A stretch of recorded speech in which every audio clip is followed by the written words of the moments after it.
O peso das palavras sagradas. Estamos vivendo um tempo em que palavras sagradas perderam o peso e misericórdia virou expressão de reclamação. Mas misericórdia não é desabafo, é clamor. Hoje eu quero te convidar a pensar comigo sobre algo que talvez você nunca tenha parado para refletir: o valor das palavras que saem da nossa boca. Nós vivemos uma geração que fala muito, posta muito, comenta muito, mas discernimento espiritual se tornou raro. As pessoas repetem o que ouvem, falam o que dá na mente e transformam o santo em comum, o profundo em superficial e o espiritual em simples gíria. E uma das palavras mais afetadas por isso é justamente misericórdia. Hoje, quando a luz acaba, alguém já diz: "Ah, misericórdia." Quando vê o preço das coisas no mercado, misericórdia, tá tudo caro. Quando acontece algum imprevisto bobo, misericórdia, viu? Mas será que elas sabem o que estão dizendo? Será que entendem o peso dessa palavra? Será que têm consciência de que estão usando um termo bíblico, um atributo de Deus, como se fosse uma interjeição qualquer? Misericórdia não é gíria, não é bordão, não é um jeito de reclamar da vida. Misericórdia é uma súplica, é um clamor, é um grito da alma que reconhece sua limitação e busca o socorro do alto. É o pedido do pecador ao Salvador. É o clamor do fraco ao forte.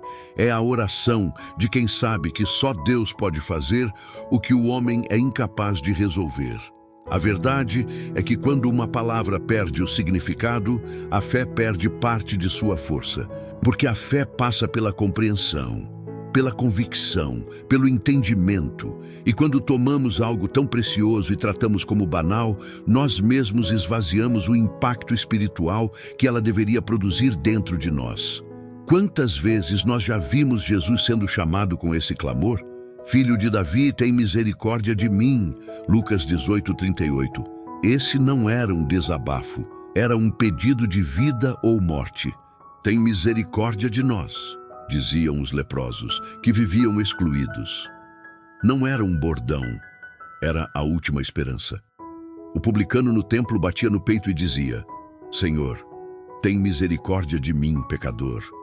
Isso não era expressão de reclamação, era arrependimento profundo. E hoje, o que vemos? Gente usando misericórdia para expressar preguiça, tédio, irritação, reclamação e costume. É como se as palavras do céu estivessem sendo usadas para descrever problemas da terra que não têm nenhum peso espiritual. A pergunta é: quando foi que deixamos uma palavra tão sagrada virar uma muleta emocional? Quando foi que tiramos dela a reverência? Quando foi que transformamos oração em gíria?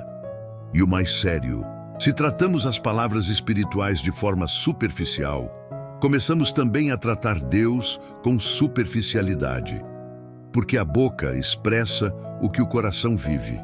E se as palavras estão vazias, as experiências com Deus também começam a ficar. Quando a palavra perde o peso, o espírito perde a profundidade. Se existe algo que o inimigo tenta fazer de forma silenciosa, é diluir aquilo que é santo. Ele sabe que, se não puder impedir você de falar com Deus, ele vai tentar esvaziar o sentido do que você fala. E a estratégia é simples. Ele não rouba a palavra da sua boca, ele rouba o significado dela do seu coração. E quando isso acontece, você continua falando, mas não toca mais o céu. Você continua orando, mas não rompe mais. Você continua clamando, mas não sente mais a presença. Porque não é a quantidade de palavras que move o sobrenatural, e sim o peso espiritual que elas carregam. Por isso o inimigo tenta transformar palavras como misericórdia em bordão, vício de linguagem, expressão de irritação, modo de reclamar, frase repetida sem pensar. Quando aquilo que é santo se torna comum, aquilo que é comum se torna normal, e aquilo que é normal se torna frio. Mas nós precisamos lembrar, a boca fala do que está cheio o coração. Mateus 12:34. Se nosso coração está cheio de reverência, nossas palavras refletem isso. Se nosso coração está cheio de entendimento, a nossa boca revela essa maturidade espiritual. Mas se nosso coração está cheio de pressa, superficialidade e costume, nossas palavras também ficam assim. Hoje, quando uma pessoa diz misericórdia por qualquer motivo, isso mostra não apenas a falta de entendimento da palavra, mas também a falta de disciplina espiritual. Porque quem conhece o peso da misericórdia sabe que misericórdia não é palavra de rotina, misericórdia não é frase de impacto, misericórdia não é expressão de susto, misericórdia não é reação emocional, misericórdia é pedido de sobrevivência. Essa palavra tem a ver com perdão, salvação, livramento, restauração, transformação, renovo, aliança, pacto divino. É por isso que quando o povo clamava por misericórdia nas Escrituras, Deus se movia. Porque havia peso, havia entrega, havia verdade. Agora pense, se a palavra perde o peso, o clamor perde a força. E quando o clamor perde a força, o céu deixa de ser tocado. Talvez um dos maiores problemas da vida espiritual moderna seja esse. O povo quer resultados profundos usando palavras rasas. Quer milagre, mas fala com Deus como fala com qualquer pessoa. Quer resposta, mas trata o santo como se fosse cotidiano. Quer transformação, mas mantém palavras que não carregam mais significado algum. É por isso que muitos oram, mas não rompem. Clamam, mas não são ouvidos, pedem, mas não recebem. Não porque Deus não quer responder, Ele sempre quer, mas porque falta consciência espiritual naquilo que sai da boca. E Deus só se move onde existe verdade. Deus só responde onde existe entendimento.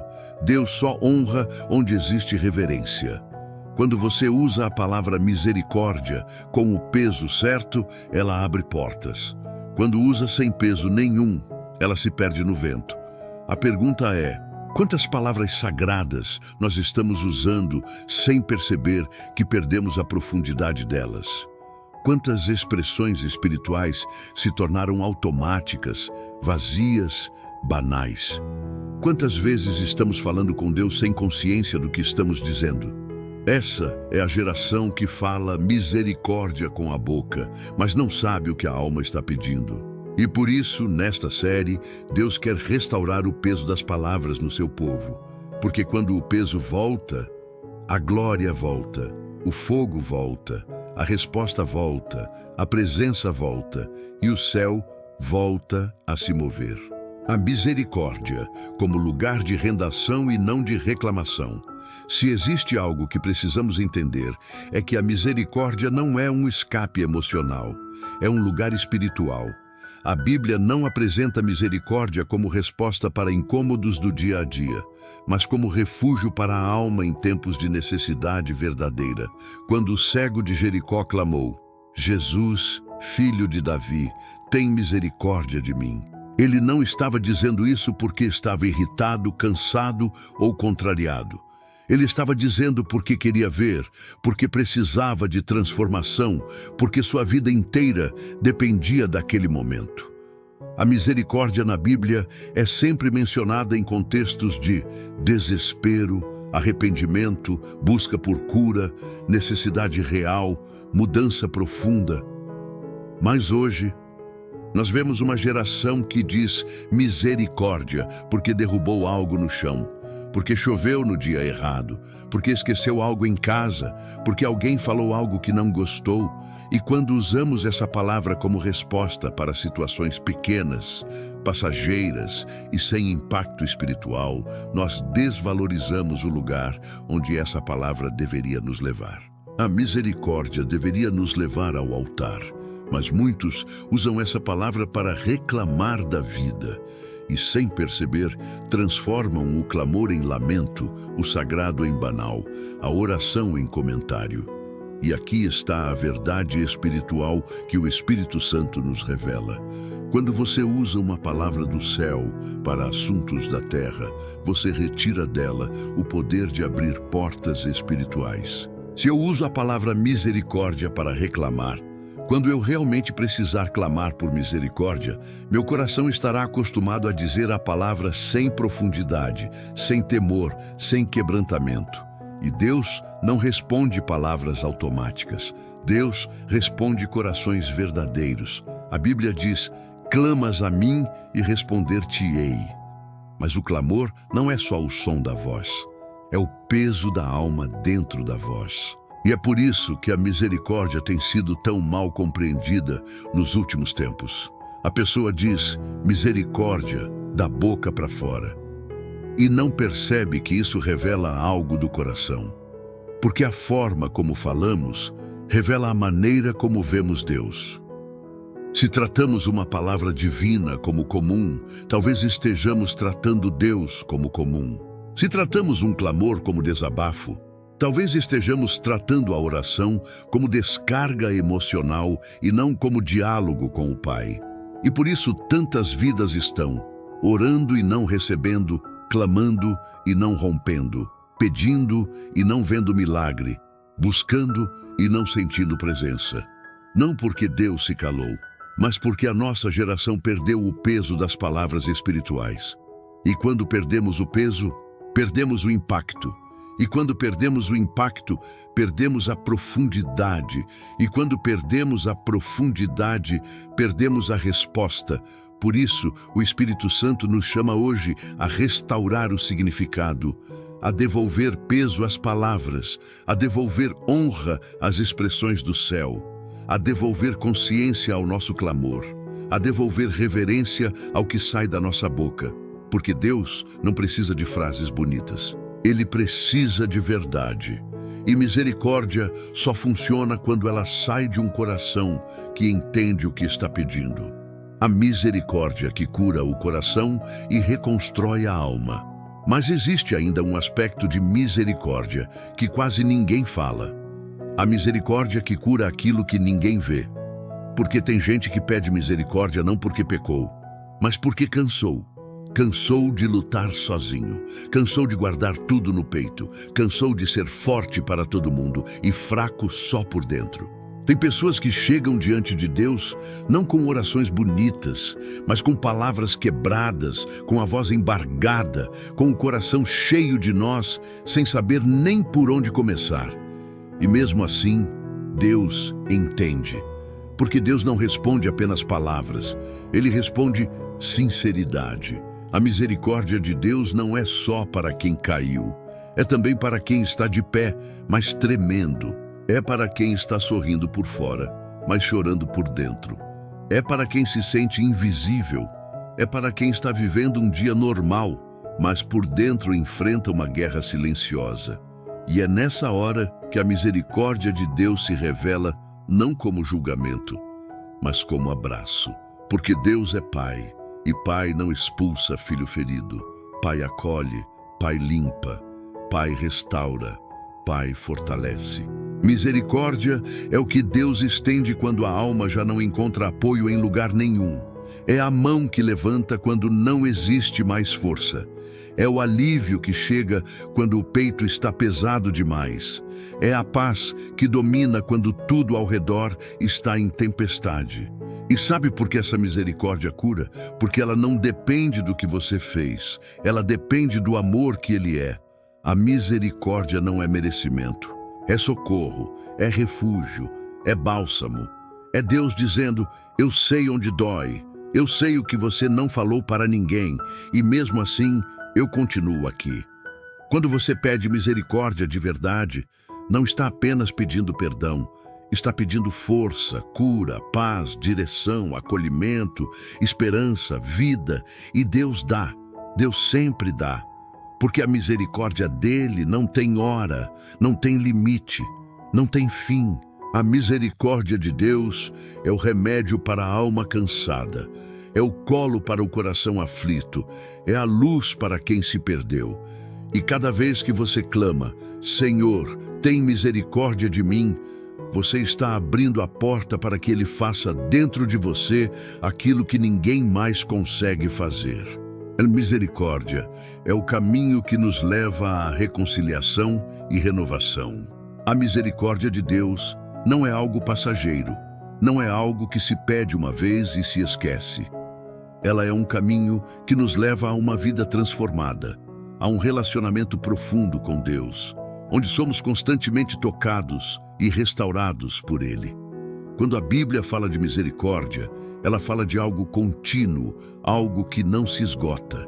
A misericórdia de Deus não é uma ação isolada, é um estado que Ele nos oferece, uma disposição do coração de Deus para conosco, a todo momento. E o mais incrível é que quando Deus nos mostra a sua misericórdia, Ele também nos convida a transmiti-la. Porque misericórdia não é só para ser recebida, mas também para ser compartilhada. Por isso, uma das grandes responsabilidades que carregamos como filhos de Deus é viver uma vida de misericórdia, onde olhamos para o outro e, em vez de apontar falhas, oferecemos graça, em vez de julgar, oferecemos perdão. Onde, ao invés de ser rápidos em lançar críticas, somos rápidos em lançar oração e compaixão. Bem-aventurados os misericordiosos, porque eles alcançarão misericórdia. Mateus 5:7. A misericórdia que recebemos de Deus deve nos levar a uma vida de humildade, gentileza, perdão e restauração para os outros. Agora, se você chegou até aqui e sentiu o peso do que estamos falando, é porque o Espírito Santo está querendo restaurar algo profundo dentro de você. Ele não quer apenas que você repita palavras. Ele quer que você viva o poder dessas palavras. Quando você clama por misericórdia, não é apenas um pedido de ajuda. É um ponto de partida para um novo capítulo da sua vida. A misericórdia de Deus vem para nos reconciliar com Ele, para nos restaurar e para nos renovar. Se você tem falado misericórdia sem entender a profundidade da palavra, hoje é um dia de renovação. Deus quer restaurar o significado da palavra e também a realidade dela na sua vida. E se você nunca parou para clamar por misericórdia com sinceridade, entenda que Deus não está distante de você. Ele está esperando que você se aproxime com um coração humilde, que o reconheça como Pai misericordioso. Ele está pronto para te dar mais do que você pode imaginar. A misericórdia do Senhor é de eternidade a eternidade sobre os que o temem. Salmo 103:17. Ele sempre te dará misericórdia, porque Ele é misericordioso. E a cada novo dia, a misericórdia de Deus se renova sobre a sua vida, te guiando, te protegendo e te restaurando. Agora, a minha pergunta para você é: você está disposto a viver uma vida onde a misericórdia de Deus seja a sua constante realidade? Você está disposto a permitir que a misericórdia de Deus transforme sua vida e seus relacionamentos? Deus tem misericórdia para te dar. Deus tem um caminho de cura e renovação esperando por você.